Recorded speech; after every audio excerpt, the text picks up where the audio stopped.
Gujarati audio book YouTube ચેનલમાં તમારું સ્વાગત છે. આજે આપણે એક એવી ચર્ચા કરવાના છીએ જે કદાચ તમારા વિચારવાની રીત સંપૂર્ણપણે બદલી નાખશે. બિલકુલ બદલી નાખશે, કારણ કે આજના આ વિશ્લેષણમાં આપણે નેપોલિયન હિલના વિશ્વવિખ્યાત પુસ્તક થિંક એન્ડ ગ્રો રિચના મૂળભૂત સિદ્ધાંતોને સમજવાના છીએ. હા, અને આ કોઈ સામાન્ય સારાંશ નથી. આપણે 1937ના મૂળ લખાણ અને અન્ય સ્ત્રોતોના આધારે આની બહુ ઊંડાણપૂર્વકની ચર્ચા કરીશું. સાચી વાત છે. અને આ 13 સિદ્ધાંતો માત્ર પૈસા કમાવવા માટે નથી, પણ કોઈપણ લક્ષ્ય મેળવવા માટેના વ્યાવહારિક સાધનો છે. ચોક્કસ. તો ચર્ચાની શરૂઆત એક વાર્તાથી કરીએ. વિચારો કે તમારા ખિસ્સામાં ટ્રેનની ટિકિટ માટે 1 રૂપિયો પણ નથી. બહુ જ ખરાબ પરિસ્થિતિ કહેવાય. હા, પણ છતાં કોઈ વ્યક્તિ એવું સપનું જુએ છે કે તેને દુનિયાના સૌથી મહાન વૈજ્ઞાનિક થોમસ એડિસનના ભાગીદાર બનવું છે. માત્ર નોકરી નથી કરવી, પણ સીધી ભાગીદારી. બરાબર. સામાન્ય રીતે આપણે આવા માણસને પાગલ જ કહીએ, પણ એડવિન બાર્ન્સે ખરેખર આવું જ કર્યું. હા, તે માલગાડીમાં બેસીને એડિસન પાસે પહોંચ્યા હતા. દુનિયાના દરેક માણસને પૈસા કમાવા છે, સફળ થવું છે. હા. તો પછી એક સામાન્ય ઈચ્છા અને લેખક જે તીવ્ર ઈચ્છા એટલે કે બર્નિંગ ડિઝાયરની વાત કરે છે, એ બે વચ્ચેનું મુખ્ય તફાવત શું છે? જુઓ, આમાં બહુ મોટો તફાવત છે. જ્યારે બાર્ન્સ એડિસન પાસે પહોંચ્યા ત્યારે તેમનો દેખાવ કોઈ ભિખારી જેવો જ હતો. હા, મેં વાંચ્યું છે કે એડિસને તેમને તરત ભાગીદાર નહોતા બનાવ્યા. બિલકુલ નહીં. એડિસને તેમને માત્ર એક સામાન્ય નોકરી આપી હતી. હવે સામાન્ય ઈચ્છાવાળો માણસ હોય તો થોડા મહિના પછી કંટાળીને નોકરી છોડી દે. સાચી વાત. પણ બાર્ન્સે પોતાના મનમાં એકમાત્ર વિકલ્પ રાખ્યો હતો કે મારે એડિસનના ભાગીદાર બનવું જ છે. તેમણે પોતાની પાછળના તમામ રસ્તાઓ સળગાવી દીધા હતા. એટલે કે જેને આપણે બર્નિંગ ધ બ્રિજીસ કહીએ છીએ તે. એકદમ સાચું.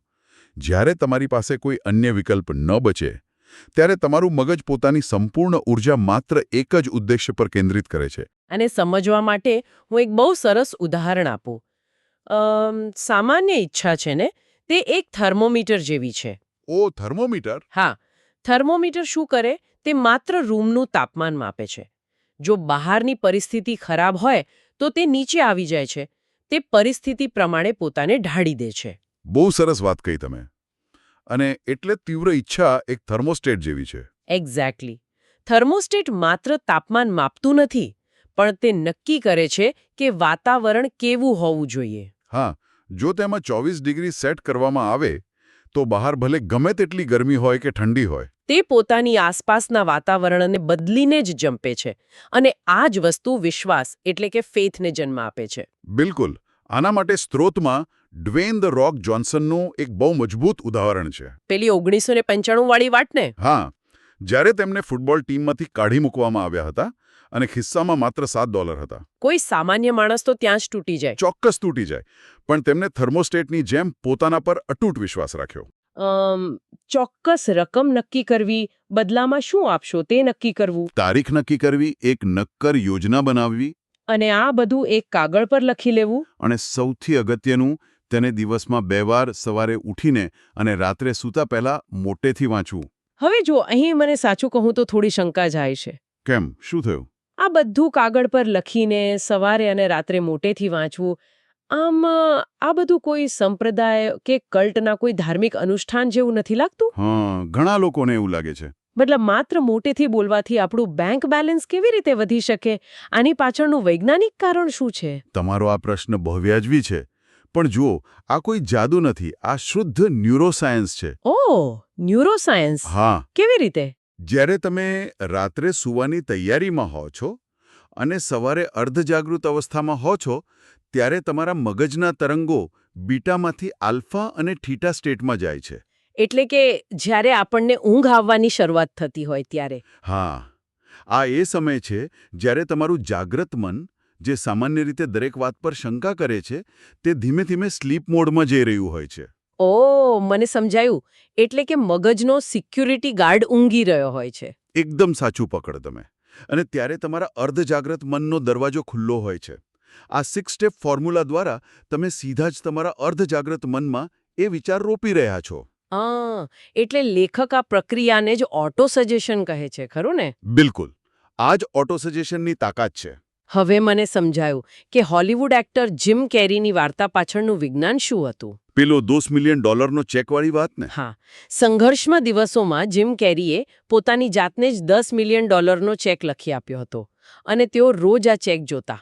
હા, ડમ્બ એમ ડમ્બર ફિલ્મ માટે પાછળથી તેમને એટલા જ પૈસા મળ્યા હતા. લોકો વિચારે કે આ તો માત્ર હવામાં કિલ્લા બાંધવા જેવું હતું, પણ હકીકતમાં તેઓ પોતાના મગજની અંદર એક ફિલ્ટર સેટ કરી રહ્યા હતા. બરાબર છે. વિજ્ઞાનની ભાષામાં આને રેટિક્યુલર એક્ટિવેટિંગ સિસ્ટમ અથવા તો RAS કહેવાય. આ RAS બરાબર શું કરે? જુઓ, જ્યારે તમે કોઈ લાલ રંગની નવી ગાડી ખરીદો છો ત્યારે અચાનક તમને રસ્તા પર બધે જ લાલ ગાડીઓ દેખાવા લાગે છે. હા, આવું મારી સાથે બહુ વાર થયું છે. ગાડીઓ તો પહેલા પણ ત્યાં જ હતી, પણ તમારા મગજે હવે તેને મહત્વપૂર્ણ ગણીને જોવાનું શરૂ કર્યું. જ્યારે તમે ઓટો સજેશન કરો છો ત્યારે મગજ તમારી આસપાસ રહેલી નવી તકોને જોવાનું શરૂ કરે છે. પણ માત્ર તકો દેખાવાથી તો કંઈ ન થાય ને? એટલે મતલબ, જો મને કોઈ મોટી બિલ્ડિંગ બનાવવાની તક દેખાય પણ મને એન્જિનિયરિંગ જ ન આવડતું હોય તો હું શું કરું? હા, ત્યાં વાત આવે છે જ્ઞાનની. બરાબર. આપણે બધા એવું માનીએ છીએ કે શાળા અને કોલેજનું સામાન્ય જ્ઞાન હોવું એ સફળતા માટે પૂરતું છે. અને ત્યાં જ મોટાભાગના લોકો સૌથી મોટી ભૂલ કરે છે. લેખક સ્પષ્ટ કરે છે કે સામાન્ય જ્ઞાન ક્યારે સંપત્તિ નથી બનાવતું. તો પછી શું જોઈએ? પૈસા કમાવા માટે વિશિષ્ટ જ્ઞાન એટલે કે સ્પેશિયલાઇઝ્ડ નોલેજની જરૂર પડે છે. હેનરી ફોર્ડના કોર્ટ કેસની વાર્તા આનું શ્રેષ્ઠ ઉદાહરણ છે. પેલા વકીલોએ તેમને અજ્ઞાની સાબિત કરવાનો પ્રયાસ કર્યો હતો એ કેસ. હા, જ્યારે કોર્ટમાં તેમને સામાન્ય જ્ઞાનના અઘરા સવાલો પૂછવામાં આવ્યા ત્યારે ફોર્ડે બહુ સરસ જવાબ આપ્યો હતો. તેમણે કહ્યું કે તેમના ટેબલ પર ઘણા બધા બટન છે. અને તે બટન દબાવીને તેઓ કોઈપણ વિષયના નિષ્ણાતને બોલાવી શકે છે. બિલકુલ. તેમણે વકીલોને કહ્યું કે મારે આ બધી માહિતી ગોખવાની શું જરૂર છે જ્યારે મારા માણસો મને સાચો જવાબ આપી શકે છે? જુઓ, આ વાત 1930ના દાયકાની હતી, પણ જો આને આપણે આજના સમયમાં મૂકીને જોઈએ તો હેનરી ફોર્ડનું પેલું ટેબલ પરનું બટન એટલે આજનો આપણો સ્માર્ટફોન. અથવા તો આર્ટિફિશિયલ ઇન્ટેલિજન્સ. હા, ChatGPT જેવી સિસ્ટમ આજે દુનિયાનું તમામ સામાન્ય જ્ઞાન આપણા ખિસ્સામાં ઉપલબ્ધ છે. સાચી વાત છે.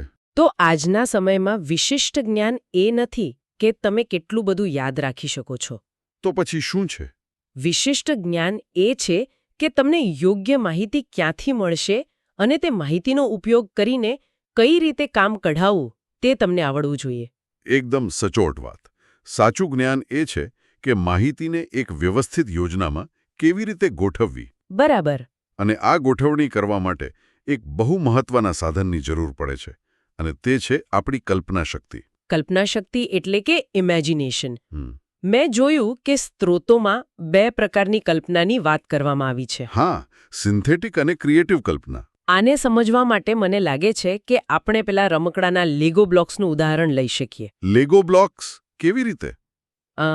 સિન્થેટિક કલ્પના એટલે મારી પાસે જૂના અને જાણીતા લેગો બ્લોક્સ છે અને હું માત્ર તેની ગોઠવણી બદલીને એક નવું ઘર બનાવું છું. ઓહ, જૂના વિચારોને નવું રૂપ આપવું. હા, જેમ કે એરબીએનબીની શરૂઆત થઈ, ઘરો પહેલા પણ હતા, ઇન્ટરનેટ પણ હતું. તેમણે માત્ર આ બંનેને જોડીને એક નવું મોડલ બનાવ્યું. બહુ સરસ એનાલોજી છે આ. સિન્થેટિક કલ્પનામાં કંઈ નવું સર્જન નથી થતું, પણ ક્રિએટિવ કલ્પના એટલે કંઈક એવું વિચારવું જે અસ્તિત્વમાં જ ન હોય. એકદમ નવો જ વિચાર. હા, જ્યારે તમારી તીવ્ર ઈચ્છા એકદમ ઉચ્ચ સ્તરે પહોંચે છે ત્યારે તમારું મન નવી પ્રેરણાઓ ગ્રહણ કરવા માટે ખુલી જાય છે.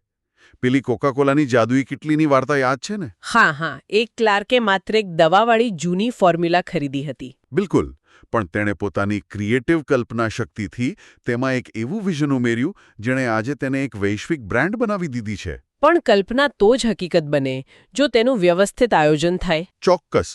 ઓર્ગેનાઇઝ પ્લાનિંગ વગર બધું નકામું છે. હવે જોજો, અહીં મને એક મોટો વિરોધાભાસ દેખાય છે. કયો વિરોધાભાસ?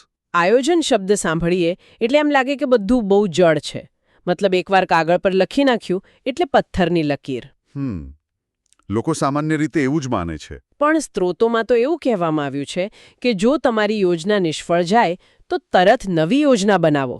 હા, એવું લખ્યું છે. તો શું આનો અર્થ એ નથી થતો કે આયોજન એ કોઈ અંતિમ દસ્તાવેજ નથી, પણ એક સતત ચાલતી પ્રક્રિયા છે? બિલકુલ. એ જ અર્થ થાય છે. આયોજન કઠોર ન હોવું જોઈએ. તમારું લક્ષ્ય કઠોર હોવું જોઈએ. લક્ષ્ય બદલવાનું નથી, રસ્તો બદલવાનો છે. હા, થોમસ એડિસને બલ્બ બનાવતી વખતે 10,000 નિષ્ફળતાઓનો સામનો કર્યો હતો. 10,000 નિષ્ફળતા. એનો અર્થ એ છે કે તેમની 10,000 અલગ અલગ યોજનાઓ નિષ્ફળ ગઈ હતી, પણ તેઓ હાર્યા નહીં. આના માટે આપણે નેટફ્લિક્સનું ઉદાહરણ પણ લઈ શકીએ. નેટફ્લિક્સ, હા, તેઓ પહેલા ડીવીડી ભાડે આપતા હતા. બરાબર. જો તેઓ પોતાની એ જ જૂની યોજના પર વળગી રહ્યા હોત તો આજે તેમનું અસ્તિત્વ જ ન હોત. સાચી વાત છે. તેમણે સમય પારખીને ઓનલાઈન સ્ટ્રીમિંગ તરફ પોતાની આખી યોજના જ બદલી નાખી. એટલે કે અસ્થાયી નિષ્ફળતા એક કાયમી હાર નથી, તે માત્ર એક ફીડબેક છે. હા, ફીડબેક કે તમારી યોજનામાં ક્યાંક સુધારાની જરૂર છે. તો ધારો કે મારી પાસે એક જબરદસ્ત યોજના છે અને હું એને બદલવા પણ તૈયાર છું. છતાં મોટાભાગના લોકો કેમ નિષ્ફળ જાય છે? કારણ કે તેઓ યોગ્ય સમયે નિર્ણય નથી લઈ શકતા અને તેમનામાં દ્રઢતા એટલે કે પરસિસ્ટન્સનો અભાવ હોય છે. જલ્દી હાર માની લે છે. બિલકુલ. સ્ત્રોતોમાં ડાર્બીની એક બહુ પ્રખ્યાત વાર્તા છે. સોનાથી માત્ર 3 ફૂટ દૂર. હા. ડાર્બી અને તેમના કાકા જમીનમાં સોનું શોધવા ગયા હતા. તેમણે જમીન ખોદવાનું શરૂ કર્યું, પણ જ્યારે થોડી મુશ્કેલી આવી અને સોનું ન દેખાયું, ત્યારે તેમણે કંટાળીને ખોદકામ બંધ કરી દીધું અને મશીનો વેચી દીધા. અને પછી પેલા નવા ખરીદનારે એક એન્જિનિયરને બોલાવ્યો. હા, અને એન્જિનિયરે ગણતરી કરીને જણાવ્યું કે જ્યાં ડાર્બીએ મશીન બંધ કર્યા હતા ત્યાંથી માત્ર 3 ફૂટ નીચે જ સોનાનો વિશાળ ભંડાર હતો. આ સાંભળવામાં બહુ પ્રેરણાદાયક લાગે છે કે ક્યારે હાર ન માનો. પણ સાચું કહું તો વાસ્તવિક જીવનમાં કોઈ પણ વ્યક્તિને કેવી રીતે ખબર પડે કે તે ખરેખર સોનાથી 3 ફૂટ દૂર છે? હા, આ મૂંઝવણ તો થાય જ. મતલબ એવું પણ બને ને કે તે માત્ર પથ્થરો વચ્ચે ખાડો ખોદીને પોતાનો સમય અને પૈસા બગાડી રહ્યો હોય. આ બહુ ઊંડો પ્રશ્ન છે અને આનો જવાબ તમારી નિર્ણય શક્તિમાં છુપાયેલો છે. નિર્ણય શક્તિમાં? હા, સફળ લોકો હંમેશા ઝડપથી નિર્ણય લે છે અને જો જરૂર પડે તો તેને ખૂબ ધીમેથી બદલે છે. અને નિષ્ફળ લોકો આનાથી ઉલટું કરે છે. બિલકુલ. તેઓ નિર્ણય લેવામાં મહિનો કાઢી નાખે છે અને પછી કોઈની પણ વાતમાં આવીને તરત જ પોતાનો નિર્ણય બદલી નાખે છે. હેનરી ફોર્ડના $5 પગારવાળા નિર્ણય જેવું. હા, ફોર્ડે જ્યારે કામદારોને $5 પ્રતિ દિવસનો પગાર આપવાનો ઐતિહાસિક નિર્ણય લીધો ત્યારે આખી દુનિયાએ તેમને પાગલ કહ્યા હતા, પણ તેમને પોતાના વિઝન પર સ્પષ્ટતા હતી. અને આટલા અડગ રહેવા માટે કોઈ પણ માણસ એકલો પૂરતો નથી હોતો. તેને એક મજબૂત સપોર્ટ સિસ્ટમની જરૂર પડે છે. જેને નેપોલિયન હિલ માસ્ટરમાઇન્ડ કહે છે. હા, માસ્ટરમાઇન્ડ. જ્યારે મેં આ શબ્દ પહેલીવાર વાંચ્યો ત્યારે મને લાગ્યું કે આનો અર્થ એમ કે 10 બેટરીઓને એકસાથે જોડી દો એટલે પાવર વધી જાય. ના, આ માત્ર લોકોની સંખ્યા વધારવા વિશે નથી. હા, પછી મેં વિચાર્યું તો મને લાગ્યું કે આ એક ઓર્કેસ્ટ્રા અથવા સિમ્ફની જેવું છે. ઓર્કેસ્ટ્રા? જરા સમજાવો તો. જુઓ, એક વાયોલિનનો અવાજ બહુ સારો હોય છે. ટ્રમ્પેટનો અવાજ મોટો હોય છે. પણ જ્યારે તમે 50 અલગ-અલગ વાદ્યોને એક જ લક્ષ્ય સાથે વગાડો છો ત્યારે તેઓ માત્ર ઘોંઘાટ નથી કરતા. બરાબર. તેઓ એક સિમ્ફની બનાવે છે, એક એવી સંપૂર્ણ નવી રચના જે કોઈ એક વાદ્યમાં એકલી અસ્તિત્વ ધરાવતી જ નથી. માસ્ટરમાઇન્ડ પણ આવું જ છે. આ ઉદાહરણ એકદમ સચોટ છે. જ્યારે યોગ્ય લોકો મળે છે ત્યારે એક નવું અદ્રશ્ય ત્રીજું મગજ બને છે. એન્ડ્રુ કાર્નેગીની સફળતા પાછળ પણ આ જ રહસ્ય હતું ને? હા, અને રાઇટ બ્રધર્સનું ઉદાહરણ પણ બહુ સરસ છે. પેલું વિમાન બનાવવાની વાત. બિલકુલ. તેઓ માત્ર સાયકલ મિકેનિક હતા, પણ તેમણે એકબીજાના ટેકાથી અશક્ય લાગતું વિમાન બનાવી દીધું. કારણ કે જ્યારે એક ભાઈ નિરાશ થાય ત્યારે બીજો તેને પ્રોત્સાહિત કરતો. પણ જુઓ, એક વ્યવહારિક સમસ્યા એ છે કે જ્યાં ઘણા બધા માણસો ભેગા થાય ત્યાં અહંકાર એટલે કે ઈગો તો આવવાનો જ. એ તો છે. તો જો એ ઓર્કેસ્ટ્રામાં વાયોલિન વગાડનારને ટ્રમ્પેટ વગાડનાર સાથે વાંધો પડી જાય તો શું થાય? તો એ સિમ્ફની ન રહે, એ માત્ર ઘોંઘાટ બની જાય. બરાબર. અને એટલે જ લેખક સંપૂર્ણ સંવાદિતા એટલે કે પરફેક્ટ હાર્મોની પર બહુ ભાર મૂકે છે. એટલે ગ્રુપમાં અંદર ઝઘડા ન હોવા જોઈએ. જો માસ્ટરમાઇન્ડ ગ્રુપમાં એકતા ન હોય, જો લોકો પોતાના સ્વાર્થ માટે લડતા હોય, તો પેલું ત્રીજું મગજ ક્યારેય ઉત્પન્ન થતું નથી. ઓકે, અત્યાર સુધી આપણે આયોજન, નિર્ણય, ટીમના નિર્માણ જેવી વ્યવહારિક વાતો કરી. પણ હવે સ્ત્રોતોમાં એક એવો વિષય આવે છે જે વાંચીને ખરેખર હું થોડી ચોંકી ગઈ હતી. કયો વિષય? તે થોડું વિવાદાસ્પદ અને કદાચ સૌથી વધુ ગેરસમજ પામેલો વિષય છે જાતીય ઉર્જાનું રૂપાંતરણ. સેક્સ ટ્રાન્સમ્યુટેશન. હા, સાચું કહું તો સફળતા અને બિઝનેસના પુસ્તકમાં આવો વિષય એકદમ અજુગતો લાગે છે. આ વિષયને સમજવામાં મોટાભાગના લોકો ભૂલ જ કરે છે. તો ખરેખર આનો અર્થ શું છે? લેખક અહીં માનવ મનોવિજ્ઞાનની સૌથી ઊંડી અને સૌથી શક્તિશાળી આદિમ ભાવનાની વાત કરી રહ્યા છે. એટલે કે પ્રાઇમલ ઇમોશન? હા, આને સમજવા માટે મોહમ્મદ અલીની ઐતિહાસિક ફાઇટ રંબલ ઇન ધ જંગલનું ઉદાહરણ બહુ કામ લાગશે. જ્યોર્જ ફોરમન સામેની એ પ્રખ્યાત ફાઇટ. બરાબર. એ ફાઇટ પહેલા અલીએ પોતાની તમામ શારીરિક અને ભાવનાત્મક ઈચ્છાઓને કાબૂમાં રાખી હતી. હું એ સમજી શકું છું કે ફોકસ જાળવવા માટે તેમણે શારીરિક ઉર્જા બચાવી હશે, પણ મને આનું મિકેનિઝમ સમજાવો. કોઈ બાયોલોજિકલ ઉર્જા સર્જનાત્મક અથવા બિઝનેસ ઉર્જામાં કેવી રીતે બદલાઈ શકે? શું લેખક એમ કહેવા માંગે છે કે આપણે અંગત જીવનનો ત્યાગ કરી દેવો જોઈએ? જરાય નહીં. આ કોઈ ત્યાગ કરવાની વાત નથી. આપણે આને એક નદીના ઉદાહરણથી સમજીએ. ઓકે, નદીનું ઉદાહરણ? જો નદીનું પાણી આડેધડ બધી દિશામાં વહેતું હોય તો તે વિખરાઈ જાય છે અને ક્યારેક પૂર લાવીને નુકસાન પણ કરે છે. સાચી વાત છે. પણ જો તમે એ જ નદી પર ડેમ બાંધી દો છો તો તમે પાણીના પ્રવાહને રોકી નથી રહ્યા, તમે તેને માત્ર એક ચોક્કસ દિશા આપી રહ્યા છો. ઓહ, અને તે જબરદસ્ત દબાણમાંથી હાઇડ્રોઇલેક્ટ્રિક પાવર ઉત્પન્ન થાય છે. એક્ઝેક્ટલી. મનુષ્યની અંદર રહેલી આ જૈવિક ઈચ્છાઓ પણ સૌથી મજબૂત નદી જેવી હોય છે. એટલે ટ્રાન્સમ્યુટેશનનો અર્થ એ ઉર્જા પર ડેમ બાંધીને તેને યોગ્ય દિશા આપવી. બિલકુલ. તેની તીવ્રતાને તમારા વ્યવસાયિક કે સર્જનાત્મક લક્ષ્ય તરફ વાળી દેવી.